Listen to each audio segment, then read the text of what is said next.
Umaabot sa doble ang itinaas ng presyo ng ilang gulay sa Benguet dahil sa epekto ng masamang panahon. May ulat on the spot si Haji Rieta. Haji? Yes, Pia, nagmahal na nga presyo ng gulay dito sa Benguet sa maraming mga gulay na silang tabon po ng isang linggong walang tigil na ulan. Ang mga gulay na inangkat pa mula sa iba't ibang bayan ng Benguet ay tumaas na nga 50% o kalahati ng presyo ng gulay. Gaya ng repolyo na isa sa mga pinakmabiling gulay dito sa Benguet ay nasa 30 pesos na kada kilo ngayon. Ang wonbok o Chinese pechay ay nasa 24 pesos na kada kilo mula sa dati nitong presyo na 15 pesos. At ang broccoli at ang cauliflower ay 60 pesos na kada kilo mula sa 30 hanggang 35 pesos nating presyo nito.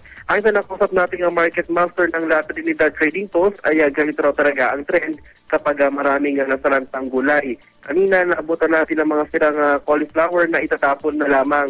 At ayon nga sa mga nakusap natin mga nagsupply ng gulay tiya, ay malaking perwisyo raw ang nagdaang mga ulan kaya wala silang magagawa kundi ang magtaas ng presyo para naman makabawi kahit paano.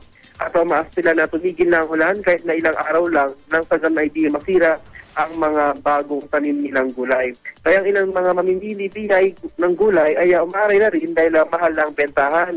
Ang mga bihero naman ng gulay na nagbabagsak sa Divisoria ay asahan na raw ang kanilang patong sa mga biling gulay dito sa Benguet. Ang normal kasing capital nila na 80,000 pesos kada biyahe ay umaabot na ngayon sa 200,000 pesos dahil sa mahal na bentahan dito. At ay sa lokal na pamahalaan ng Benguet ay umaabot ng 10 milyong piso ang kabuuan ng sira sa agrikultura bunsod ng nagdaang mga ulan. At yan muna pinakamainit sa balita mula dito sa Benguet. Pia. Maraming salamat, Haji Rieta.